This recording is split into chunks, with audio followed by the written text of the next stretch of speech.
ನನಗೆ ನಿನ್ನ ಹೊರತಾಗಿ ಬೇರೆ ಗತಿ ಯಾರು? ಆತ್ಮೀಯ ಸಜ್ಜನರಿಂದ ಪರಿತ್ಯಜಿಸಲ್ಪಟ್ಟೆನು. ಹೇ ಭಗವಂತ, ಈ ದ್ರೌಪದಿ ಅಣಿಯಲ್ಲಿ ಇನ್ನೂ ಅದೇನೇನು ಬರೆದಿರುವೆ ದೇವ, ಅದೇನೇನು ಬರೆದಿರುವೆ. ಪ್ರಿಯತಮೇ ಪಾಂಚಾಲಿ,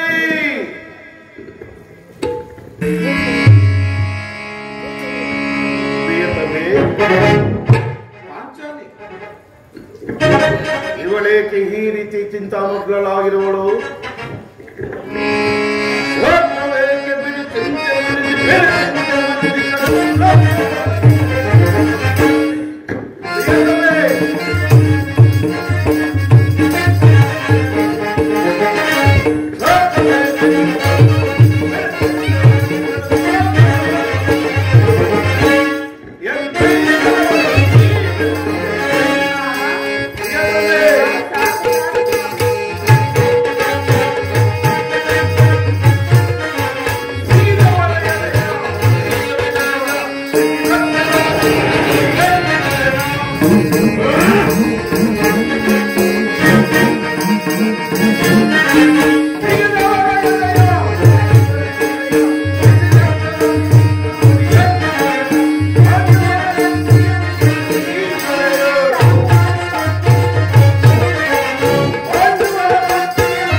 ಏನಾಯಿತು?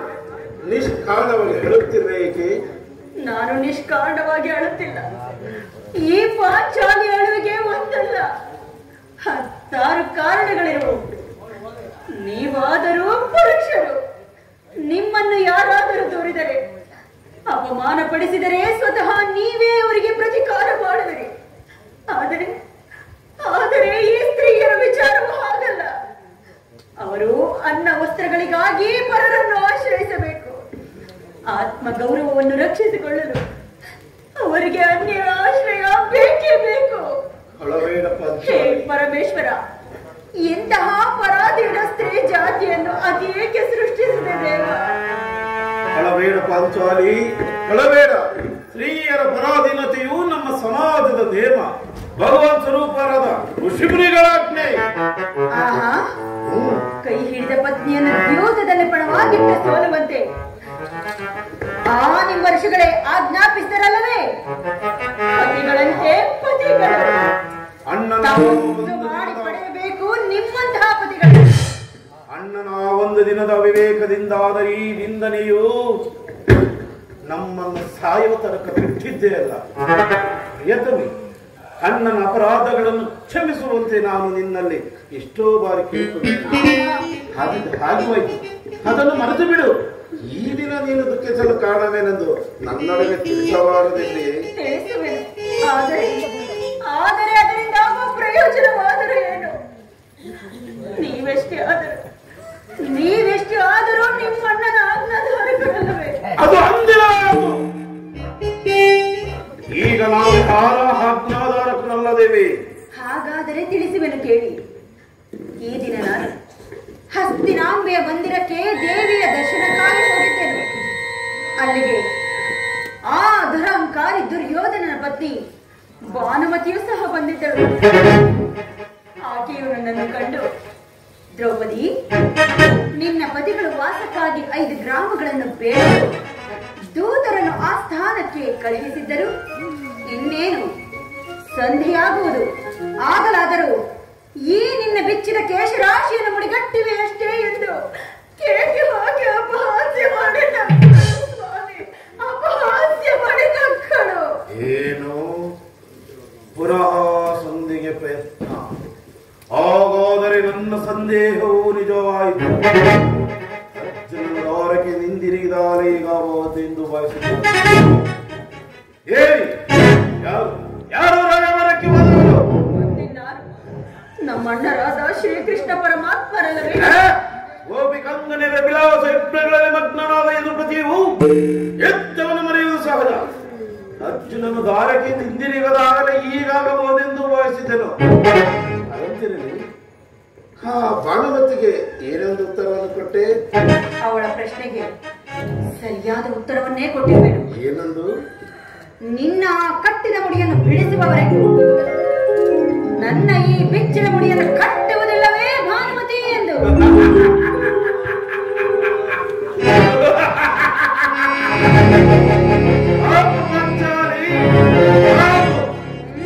ಚಮತ್ಕಾರವಾದ ಉತ್ತರ.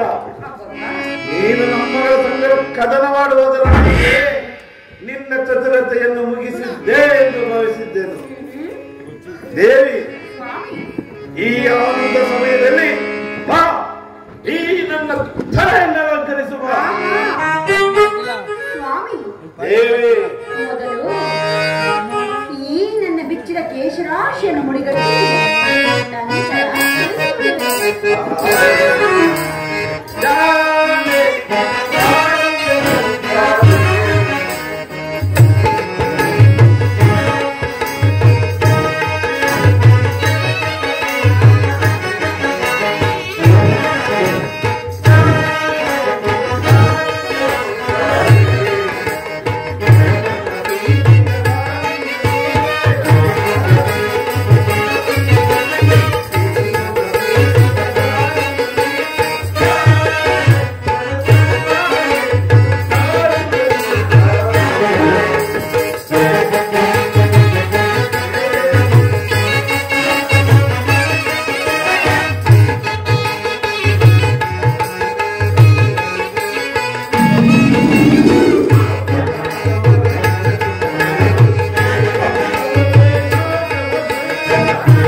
ಆಗ ಚೆಲ್ಲುತ್ತ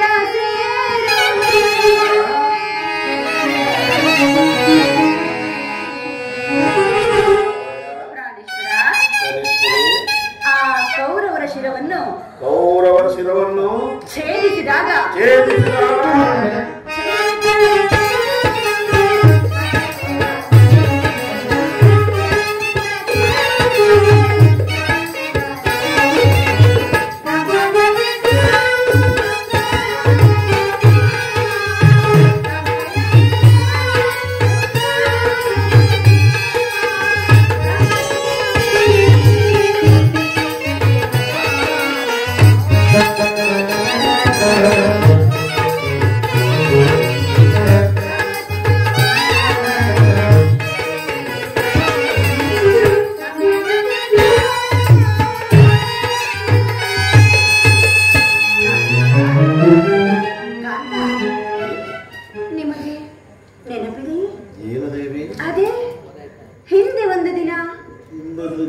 ಈ ನನ್ನ ಬಿಚ್ಚಿದ ಕೇಶರಾಶಿಯನ್ನು ಕಂಡು ಗುರುಕುಲಾಂತಕ ಕಾಳರಾತ್ರಿ ಎಂದು ಸಂಬೋಧಿಸಿದ್ರಿ. ಇನ್ನು ಅದೇನೇನೋ ಹೇಳಿದಿರಲ್ಲವೇ?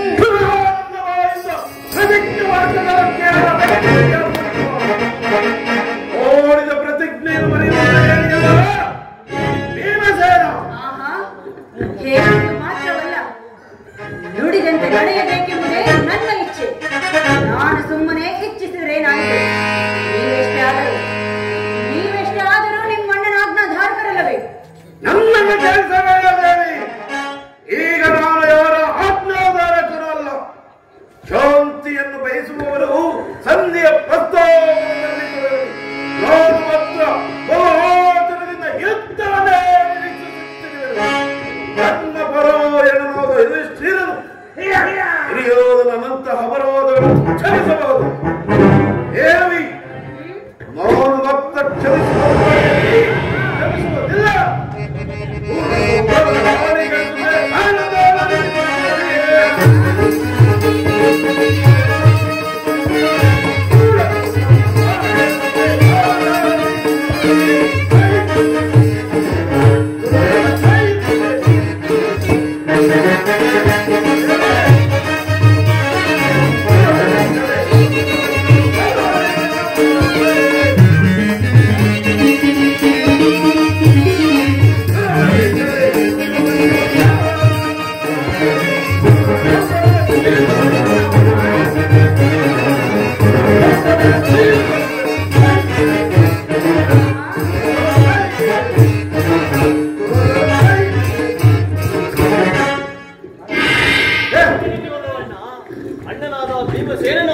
ಸಂಧಿಯ ಪ್ರಸ್ತಾಪವನ್ನು ಕೇಳಿ ಕೇರಳದ ಸಿಂಹದಂತೆ ವಿಜೃಂಭಿಸುತ್ತಿದ್ದಾನೆ.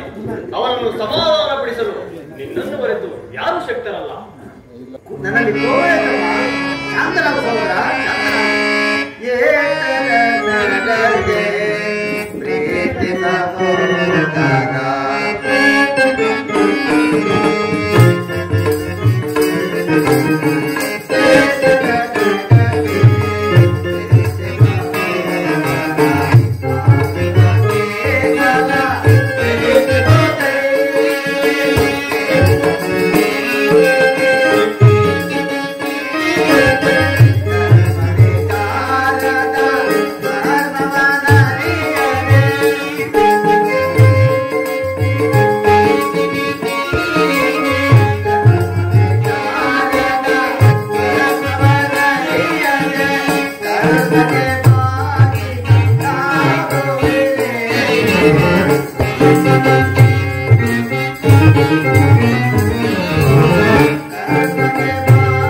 ಈ ಸಾರಿಯವರ ಕೋಪಕ್ಕೆ ದ್ರೌಪದಿಯೇ ಮೂಲ ಕಾರಣ ಎಂದು ತೋರುತ್ತಿರುವುದು. ಶ್ರೀಕೃಷ್ಣ ಪರಮಾತ್ಮನು ಹೇಳುತ್ತನು, ಜಗತ್ತಿನ ಸುಖ ದುಃಖಗಳಿಗೆ ಸ್ತ್ರೀಯರೇ ಮೂಲ ಕಾರಣ ಎಂದು. ಅರ್ಜುನ, ಕೌರವರೊಡನೆ ಇದ್ದಕ್ಕಿಂತ ಈ ನನ್ನ ಸಹೋದರನ ಕೋಪವನ್ನು ಶಮನ ಮಾಡುವುದು ನನಗೆ ಅಸಾಧ್ಯವಾಗಿದೆ. ಭೀಮಸೇನ, ನಿನ್ನ ಕೋಪವನ್ನು ತಡೆಯುವ ಶಕ್ತಿ ನನ್ನಲ್ಲಿಲ್ಲ. ಶಾಂತನಾಗು ಸಹೋದರ, ಶಾಂತನಾಗು. ಅಗ್ರಜ, ಸಮಯಕ್ಕೆ ಸರಿಯಾಗಿಯೇ ಬಂದಿರಿ. ನನಗೆ ಯಾವಲ್ಲಿಯೂ ಕೋಪವಿಲ್ಲ. ಅರ್ಜುನನ ಸಮ್ಮುಖದಲ್ಲಿ ನಿಮಗೊಂದು ಮಾತನ್ನು ತಿಳಿಸಬೇಕೆಂದಿರುವುದು.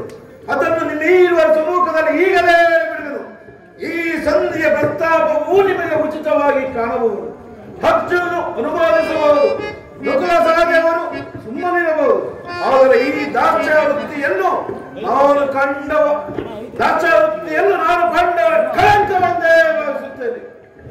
ಕಂಡವರ ಮನೆಯ ಬಾಗಿಲಲ್ಲಿ ನಿಂತು ಸಂಧಿಯಾಚನೆ ಮಾಡಲು ಅವನು ರಾಜ್ಯವನ್ನು ನಮ್ಮನ್ನು ಬುದ್ಧವಾಗಿ ಪಡೆಯಲಿಲ್ಲ. ಈ ಅಪಮಾನವು ನಿಮಗೆ ಸಹ್ಯವಾಗಿರಬಹುದು. ಆದರೆ ಇನ್ನೊಂದು ಗಳಿಗೆ ನಾನು ಸಹಿಸುವ ತಕ್ಕವನೇ ಇಲ್ಲ. ಯುದ್ಧಕ್ಕಾಗಿ ನಿಮ್ಮ ಅನುಮತಿಯನ್ನಾಗಲಿ ಅರ್ಜುನನ ಸಹಾಯವನ್ನಾಗಲಿ ಅವನು ಅಪೇಕ್ಷಿಸುವುದಿಲ್ಲ. ನಾನು ಮತ್ತು ಈ ಎರಡೇ ಸಾಕು. ಗುರುಕುಲವನ್ನು ಸಂಪೂರ್ಣವಾಗಿ ನಾಶ ಮಾಡಬಲ್ಲದು. ನೀವು ಚಿಂತೆಯಾಗಿ ಸಂಧಿಯ ಪ್ರಸ್ತಾಪವನ್ನು ಮಾಡುತ್ತೀರಿ. ನನಗೆ ತೋಚಿದ್ದನ್ನು ನಾನು ಮಾಡುವೆನು. ಧರ್ಮಜನು ನಮಗಿಂತಲೂ ಹಿರಿಯನು. ಆತ ನಿಷ್ಠಕ್ಕೆ ವಿರುದ್ಧವಾಗಿ ನಾವು ಯುದ್ಧವನ್ನೇ ಪ್ರಾರಂಭಿಸುವುದೇ. ಇದಕ್ಕೆ ಏನೇಳು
ಪಾಂಚಾಲಿ, ಸಮಾಚಾರವೇನು? ಅಣ್ಣನೇಕೆ ಸಿಟ್ಟಾಗುವನು? ಧರ್ಮವೆಂದು ಹಂಬಲಿಸುತ್ತ ಕ್ಷತ್ರಿಯರ ಧರ್ಮವೇನೆಂಬುದನ್ನು ಮರೆಯುವುದು ನಿಮಗೆ ಉಚಿತವೆನಿಸಿತಲ್ಲವೇ? ಯುದ್ಧದಂತೆ ಶಾಂತಿ ರಕ್ಷಣೆಯು ಚಿಂತನ ಕರ್ತವ್ಯ. ಯುದ್ಧವು ಎಂತಹ ಘೋರ ಎಂಬುದು ನೀನು ತಿಳಿದಿಲ್ಲ. ನಾವು ಅಭಿಮಾನಕ್ಕೆ ವಶರಾಗಿ ಯುದ್ಧವನ್ನು ಪ್ರಾರಂಭಿಸಿದರೆ ಮುಂದೆ ನಮ್ಮ ಉಪಚಾರಕ್ಕಾಗಿ ದುಃಖಿಸಬೇಕಾಗುವುದು. ಅದಕ್ಕಾಗಿಯೇ ನಾನು ಸಂಧಿಗೆ ಇಟ್ಟದು. ದೌಮ್ಯನನ್ನು ಸಂಧಿಗೆ ಕಳಿಸಿ ಅಪಮಾನ ಹೊಂದಿದಿರಿ. ಈಗ ಶ್ರೀಕೃಷ್ಣ ಪರಮಾತ್ಮರನ್ನು ಕಳಿಸಿ ಪುನಃ ಅಪಮಾನಕ್ಕೆ ಗುರಿಪಡಿಸಿದಿರಲ್ಲ ಎಂಬುದೇ ನನ್ನ ಚಿಂತೆ. ಏನಿ ಕೋಲಾಹಲ? ಅರ್ಜುನ, ಈ ಸಂಧಿಯ ಬಲಾಬಲಗಳನ್ನು ಕೇಳುವುದರಿಂದ ನನಗೆ ಯಾವ ಪ್ರಯೋಜನವೂ ಇಲ್ಲ. ನಿಮ್ಮ ಪೌರುಷನ ವರ್ತನೆ ಪುರಸ್ಕಾರವು ನಿಮಗೆ ಇರಲಿ. ಪ್ರತಿಜ್ಞೆಯಿಂದ ನಡೆಯುವ ಸ್ವತಂತ್ರ ಸ್ವಲ್ಪ ನಿಲ್ಲಿ. ಅದು ಯದುಪತಿಯು ನಮ್ಮನ್ನು ನೋಡಿ ನಗುತ್ತಾ ಇತ್ತ ಕಡೆಯೇ ಬರುತ್ತಿರುವರು. ಅಣ್ಣ ತಂಗಿ,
ವಿಚಾರಗಳು ನಡೀತಷ್ಟೇ. ಹೋಗಿದ ಕಾಯಿಲೆ ವಂಚಾಲಿ ಇನ್ನಿರುವುದು ನನಗೆ ಸಾಧ್ಯವಿಲ್ಲ.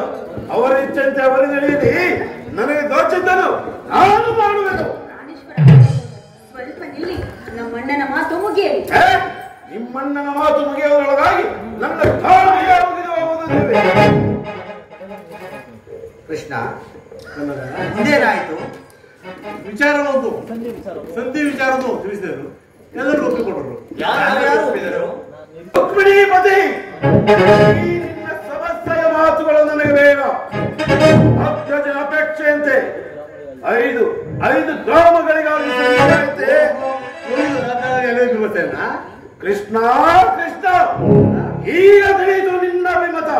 ಅಜ್ಞಾತವಾಸದ ನೆಪದಲ್ಲಿ ಅರ್ಜುನನ ಬಲೆಯನ್ನು ತೊಟ್ಟು ಈ ಸಂಧಿಯ ವಿಚಾರದಲ್ಲಿ ನಮ್ಮೈವರಿಗೂ ಸೀರೆ ಉಳಿಸಲು ಅಪೇಕ್ಷಿಸುವ ಪೌಂಡ ಪುತ್ರನ ಮೇಲೆ ನಿನಗೆ ಇಷ್ಟೊಂದು ಆಕ್ರೋಶ ಬೇಕೆ? ಬಿಂಬಸೇನ, ನಿನಗೆ ಇಷ್ಟದ ಅಸಹನ ಏಕೆ? ಇದು ನನಗೆ ಹೆಚ್ಚಿಗೆ ಸಂಬಂಧಪಟ್ಟ ವಿಷಯ. ಸ್ವಾಭಿಮಾನ ಶೂನ್ಯವಾದ ಸಂಧಾನದೊಡನೆ ಪ್ರಚಂಡ ಭೀಮನೆಯಂತಹ ಸಂಬಂಧ ಇರುವುದು, ಅತ್ಯಂತ ನಿಕಟವಾದ ಸಂಬಂಧವಿರುವುದು. ಪರಮಾತ್ಮ, ಮುಂದೇನಾಯ್ತು?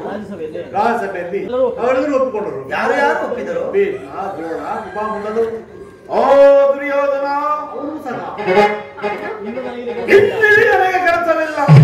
ಈ ದುರ್ವಾರ್ತೆಗಳನ್ನು ಕೇಳಬೇಕೆಂಬುದೇ ನಿನ್ನ ಇಚ್ಛಾಯಿತು. ಕೃಷ್ಣ, ಅದನ್ನು ಸಾಧಿಸು, ಬಹಳ ಚೆನ್ನಾಗಿಯೇ ಸಾಧಿಸು. ಸಹೋದರರೇ, ನಿಮ್ಮ ಪೌರುಷನ ವರ್ತನೆ ಪುರಸ್ಕಾರವನ್ನು ನೀವೇ ಬಂಧಿಸಿರಿ. ಈ ಭೀಮನು ಅದನ್ನು ಯಾವ ಭಾಗವನ್ನು ಅಪೇಕ್ಷಿಸುವುದಿಲ್ಲ. ಯಾಜ್ಞಸೇನಿ, ನೀನು ನಿರಾಶರಾಗಬೇಡ.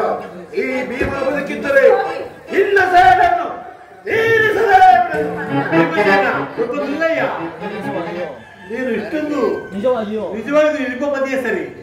ಇಷ್ಟೊಂದು ಕೋಪ ಇರುತ್ತಾರೆ. ಆ ರಕ್ಕಸನ ಹಾಳಾದರು ಹೇಗೆ? ಸ್ವಲ್ಪ ಸಮಾಧಾನದಿಂದ ನನ್ನ ಮಾತನ್ನು ಕೇಳು. ಕೃಷ್ಣ, ಸುಮ್ಮನೆ ನನ್ನನ್ನು ಕಾಡಬೇಡ. ಈ ಸಂಧಿಯ ಸುದ್ದಿಯು ನನಗೊಪ್ಪದು.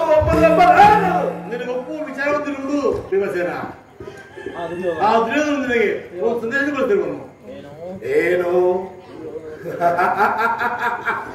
ದುರ್ಯೋಧನನ ಸಂದೇಶ? ಹಾಗಾದರೆ ಅದರ ಉದ್ದೇಶವು ಸಂಧಿಯಾಗಿರಲಾರದು.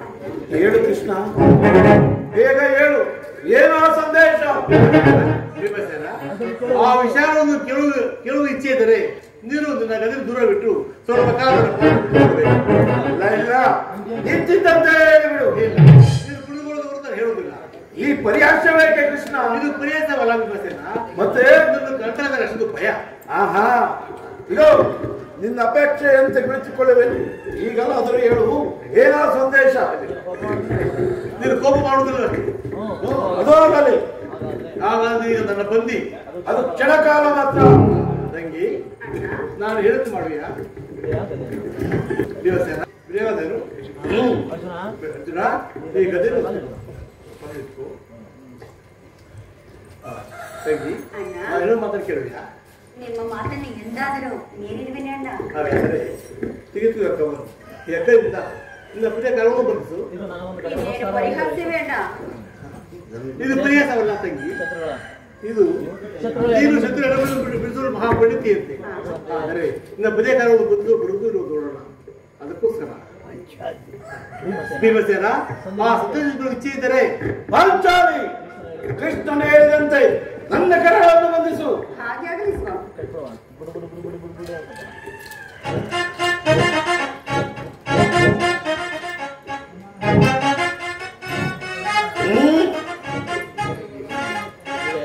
ಈಗೆಲ್ಲರೂ ಕೇಳಿ, ಈ ಭೀಮಸೇನ ಬಂಧಿಸಿದ ಹಗ್ಗವು ನಾನು ಅಣ್ಣವನ್ನು ಕುರಿತೊಡವಾಗಿತ್ತು.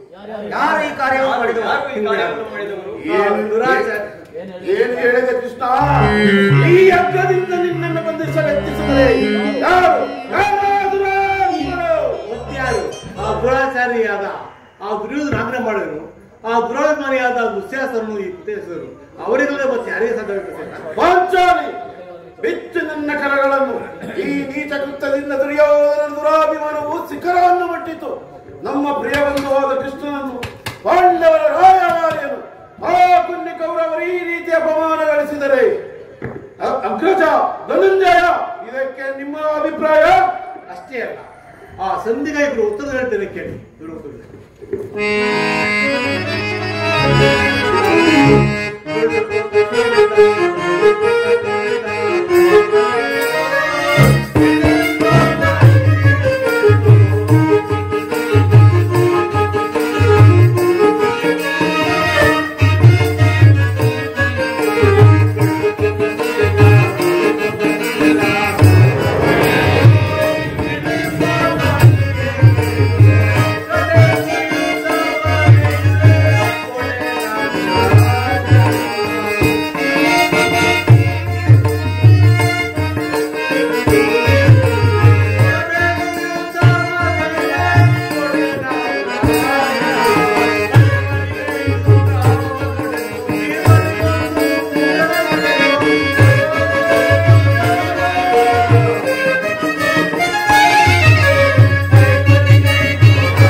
ಬೇಕಾದರೆ ಅದು ದೊರಕುವುದು ರಣದಲ್ಲಿ ಅಥವಾ ಸ್ಪರ್ಶ ಸ್ಪಂದನವೆಂದು ಹೇಳಿದ. ಈ ಸಂದೇಶಕ್ಕೆ ನಮಗಿನ್ನು ಉಳಿರುವುದು ಒಂದೇ ಉತ್ತರ, ಅದು ಯುದ್ಧ. ಕೃಷ್ಣ, ನೀವೇ ತಿಳಿದಿರುವೆ, ನಾನು ಈ ಯುದ್ಧವನ್ನು ಅಪೇಕ್ಷಿಸಿದವನಲ್ಲ, ಸತ್ತಿಗಾಗಿ ಸರ್ವ ಪ್ರಯತ್ನವನ್ನು ಮಾಡಿದೆ ಎಂದು ನೀನೇ ತಿಳಿದಿರು ಪರಮಾತ್ಮ. ವಂಚಾಲಿ ಬಿಚ್ಚು ನನ್ನ ಕರಗಳನ್ನು. ಅಗ್ರಜ ಧನಂಜಯ, ಯಾರು ಬಿಡಿಸುವುದಿಲ್ಲವೇ? ಬೇಡ, ನಾನೇ ಬಿಡಿಸಿಕೊಳ್ಳುವೆನು, ನಾನೇ ಬಿಡಿಸಿಕೊಳ್ಳುವೆನು.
ಿ